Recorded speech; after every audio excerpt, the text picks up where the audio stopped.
Hello everybody, this is Snarist, and welcome back to the continuation of my Ultra Age hard difficulty walkthrough. This is part 8, Shopping Centre. And so these are the black robots, the big black robots. I've mentioned them a couple times before, but this is the first time where I feel like I need to explain it properly because I've never explained it properly before.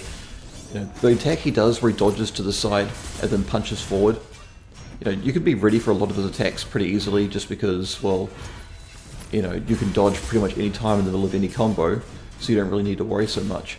But when he does that thing where he crosses his arms over, his left and right arms across his body, that means he's going to do a very short but pretty impactful, like, get away from me sort of attack, like a shockwave. But otherwise, yeah, you can dodge all his attacks pretty easily.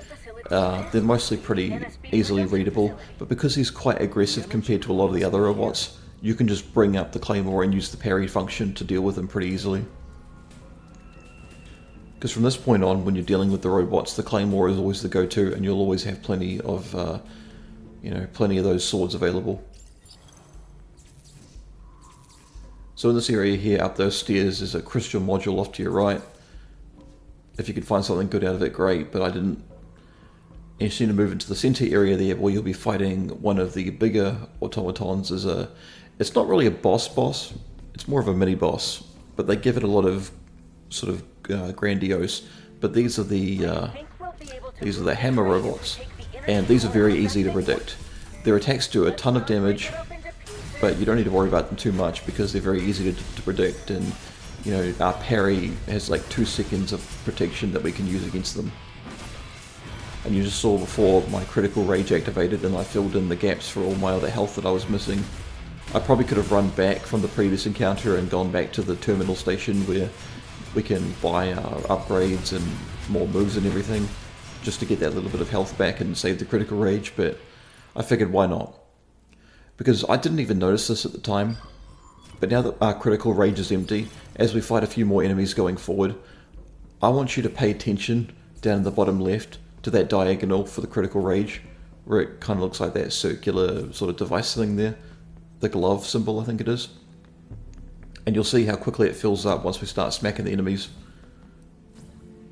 So you're pretty much set to go for now, and I mentioned this before already, but the only blades you need to really worry about upgrading to the max are the katana and the claymore. You can definitely do the charge claymore, but every other weapon is pretty inconsequential. Don't forget this power gear here. You might have been able to spot it on the other side when you're making your way down to the hammer boss, but don't forget it's up there. And I guess this is just something quickly to bring up. The titles I'm making, like sometimes I'm saying, welcome back to my Ultra Age hard difficulty walkthrough. Sometimes I'll say hard difficulty guide. I think I'm just putting guide there in the title because it's shorter to write that than walkthrough. I don't want to have these titles too bloated up, but at the same time, you need to do quite a bit to include all these different titles, just so people know what they're getting into. And I've thought about prefacing the fact that in the title, these videos have commentary, but I also think that, people can figure that out for themselves. They're coming here for information about how to beat certain things, or for a bit of encouragement when beating games on certain difficulties. And, I think hearing commentary is enough to help. And I am a little bit worried that my own personal politics and beliefs, when they start bleeding over into real world subject matter, will get in the way of people's enjoyment. And that is absolutely 100% a valid criticism of what I do. Because I don't want people to be put off, not necessarily because of what they believe in. I just don't want people that are coming here for help to be put off by, politics and real world issues. I'll bring it up every once in a while, but if I can be accepting that people are different and believe in different things, then I'm sure you can at least accept that, every once in a while it's still important to talk about these things and just drop a little bit of knowledge here and there.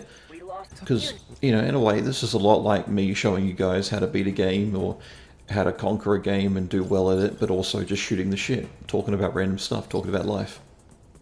And I'm getting a little bit better with it, but it's still part of the improvement journey.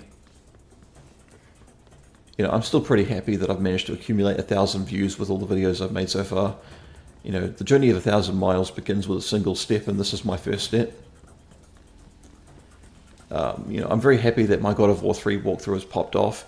It gives me hope that Dead Space 2 will do quite well as well, and a bunch of other games I have yet to play as well. You know, I'm hoping they'll do quite well. And this is where it all begins, really. It's going to be a rough year or two before I can really start to get some traction. And I'm more open to diversifying my content, because as much as I truly believe that working a good, normal, regular job is, you know, I place like janitors, cleaners, labourers, tradies, I place all of them, you know, being one myself, I place them all on a higher pedestal than people that play games and stream games for a living, because I think about it more and more. It's like, yeah, they're entertainers and they are doing rather well, but you get enough of them doing it all over the world, then the overall value, the quality of the content creators that are out there, they're not doing so. If you compare them all together, compare them all to each other, you know, the average streamer, you know, the average YouTuber, it'd be no different than me. Kind of dull, know what they're doing, but kind of dull, or they don't know what they're doing, but they've got the personality to at least cover for it. Because the way I sound in this, and how I'm likely to sound going forward, this doesn't really reflect my true personality, because, see, I have no idea how this guy got in here, but he should be easy enough to take down. While a lot of what I'm saying is what I believe in, and a lot of what I'm saying is how I am, this is a more like reserved / open side of myself, because when it comes to other people, I'm very defensive when meeting them for the first time, and then I have a hard time shutting the fuck up, and I have a hard time not talking to them, you know. So I'm very quiet to begin with, but then when I know somebody and I know I can trust them, then I start talking to them a lot more. And, you know, you'll find I'm actually, you know, I sort of mix and match. I'm like a chameleon. I blend in and I, you know, adapt to my environment. Do I got to be a bit more social? Do I got to be a bit more quiet and just watch people? You know, what do I have to do? So in this area here, you're going to be finding another key card to unlock the area where the train can go through, and then you'll have the boss fight. But you'll get a lot of drill, automatons, a couple of those guys with the laser heads, just some regular automatons, and then you'll end up fighting the first variant of the automatons that you'll face in this game so far, and it's called the Boxer. And he likes to dodge around a lot and jump in there and just start punching you, and he has a lot of big combos, and he can air combo you, and, you know, once he gets started with one attack, he doesn't stop with the next one. So he's very aggressive. But if you can get the timing right on your parrying, you know, it's no problem whatsoever. And the strangest thing is, his blue glow there is his signification for dodging, but at the same time, he doesn't actually have a shield, and even with the claymore, he still takes a ton of damage. So when he's glowing blue like that, you need to be very careful, because that shows that he's getting ready to dodge, or he's just blocking, or he's going to attack you, but it's going to be like a fast blur. So if you hit him enough times with lightning, I'm pretty sure you can stun him, but I'm just going to stick with critical rage and claymore. So use your parries, knock him backwards. But yeah, he's taking quite a pounding, isn't he? A good way to try and catch him off guard is just to use like square, triangle, or XXY, you know, whatever your controls are. And I'm pretty sure if you do that and keep stabbing him over and over again, if you're fast enough and keep that pattern going, you can actually keep him locked in a loop where he can't move around and can't get out. So we're just going to take the key card and we're going to move on through, and I believe there's 1 or 2 more fights left to go. If not, then I don't think there's any fights.